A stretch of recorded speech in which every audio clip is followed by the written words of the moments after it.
सूर्यदेवाय नम बंधुगण आपण मान समस्त को यही नुआ भिडियो स्वागत जनाऊँगी। आज भिडियो आपण मानक पई बहुत महत्वपूर्ण रहिबो। बंधुगण एबे सुनंतु, प्रत्येक रविवार दिन करंतु यही कार्य, दूर हेब दरिद्रता, जीवन में आसीब धन सुख समृद्धि एवं समस्त मनस्कामना होइजिब पूर्ण। बंधुगण रविवार दिन सूर्यदेव को समर्पित करा जाए। रविवार दिन सूर्य को उपासना कले विशेष फल मिलता है बोली कहा जाए। सेथिपाई विशेष उपाय रे सूर्यदेव को पूजा करा जाए। सप्ताह रे अन्य दिन मानकरे सूर्यदेव को जल अर्पण न करि परिले रविवार दिन निश्चय जल अर्पण करंतु। आपण मानकर समस्त दुख दूर हो। यार अनेक गुण एवं फल प्राप्त होता है। रविवार दिन किछि विशेष उपाय कले सबु समस्या दूर हेबा सह जीवन रे सुख समृद्धि आसी थाए बोली विश्वास करा जायछि। रविवार दिन क्यों क्यों उपाय कले जीवन सुखमय हेब आज यही वीडियो माध्यम जानिबा। यह जानिबा पूर्व बंधुगण वीडियो को लाइक करनथिले लाइक कर दियंतु। चैनल रे नुआ थिले चैनल को सब्सक्राइब कर दियंतु। नंबर जदि रविवार दिन आपण को कौन सी जरूरी काम रे जिबार अछि ताहाले जिबा पूर्वरु गाय को रोटी निश्चय खुआंतु। यह द्वारा सफलता निश्चिंत मिलता है। नंबर 2, रविवार दिन तंभा पात्र किंबा ढाल पानी नहीं सेथिरे टिके सिंदूर मिसाई दियंतु। बरगछ मूल अर्पण करंतु। यहाँ सह हलदी रे बरगछ रे स्वस्तिक चिन्ह अंकन करंतु।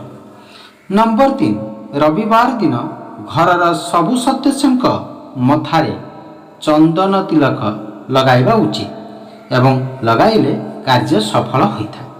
नंबर 4, रविवार दिन माछ को अट्टा गुड़ा तैयारी करी खाइबा को देबा उचित। यह शुभ एवं फलदायी बोली कहा जाता है।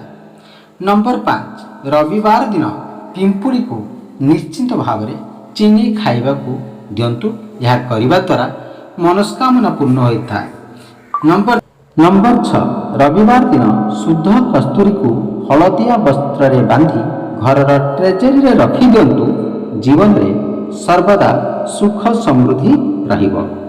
नंबर 7, रविवार दिन टंका पैसा संबंधी कौन सी कार्य करिबा उचित नहीं। यही दिन धन संबंधी काम कले दरिद्रता आसी थाए बोली कहा जाए। नंबर 8, रविवार दिन आदित्य हृदय स्रोत अवश्य पाठ करिबा उचित। यह द्वारा सूर्यदेवंकर विशेष कृपा प्राप्त होता है। कहा जाए जे कुंडली रे सूर्यदेव दुर्बल थिले किंबा नीचरे थिले किंबा अशुभ घरे विराजमान थिले सूर्यदेव को आराधना अत्यंत जरूरी होता है। बंधुगण निश्चित रूप से सूर्यदेव को पूजा करने उचित होता है। यमाने सूर्यदेव को निश्चित आराधना करने उचित होता है। यमाने रविवार दिन विशेष उपाय रे सूर्यदेव को आराधना कले शुभ फलदायी प्रमाणित होता है। केवल व्यक्तिगत कारण पर नहीं वरं परिवार सदस्यों मध्य स्नेह प्रेम बजाय रखा एवं मान सम्मान प्राप्ति पर सूर्यदेव को उपासना करने उचित होता है। बंधु यह आपण माने निश्चित करंतु मंगल हेब।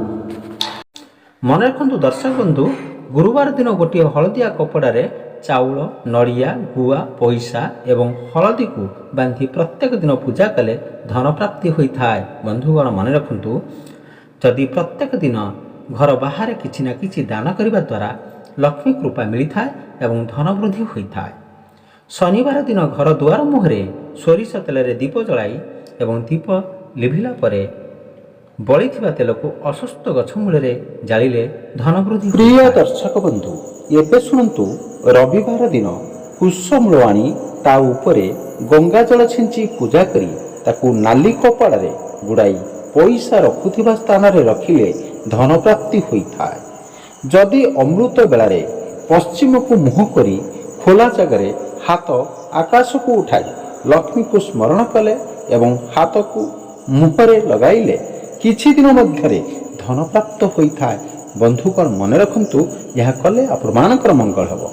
11ଟି ଗୁଆକୁ ହଳଦିଆ କପଡ଼ାରେ ବାନ୍ଧି ରୋଷେଇ ଘରର ପୂର୍ବ କୋଣରେ ରଖିଲେ ଘରେ କେବେ ଅନ୍ନ ଏବଂ ଧନର ଅଭାବ ହୁଏ ନାହିଁ।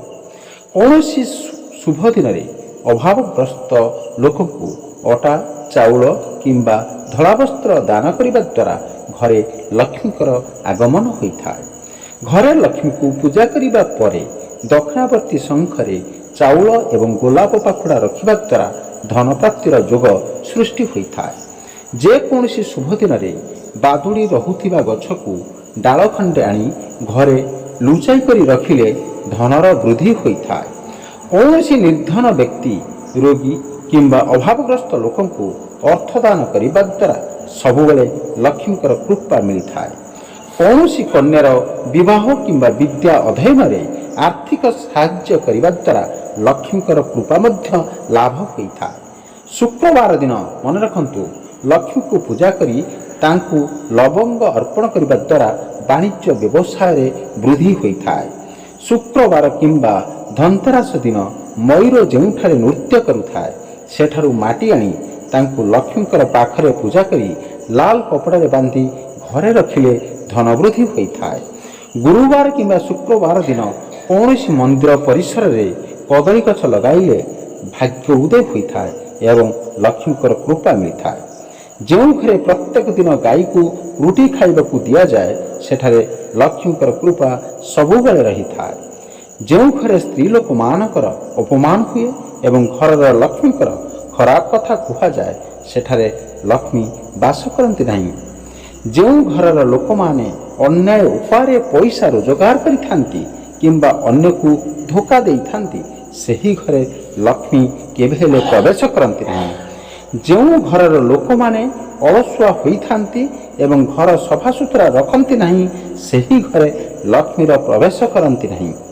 ଯେଉଁ ଘରେ ସକାଳ ସନ୍ଧ୍ୟାବେଳେ ଦୀପ ଜଳାଯାଏ ନାହିଁ ସେହି ଘରେ ଲକ୍ଷ୍ମୀ କେବେ ହେଲେ ପ୍ରବେଶ କରନ୍ତି ନାହିଁ।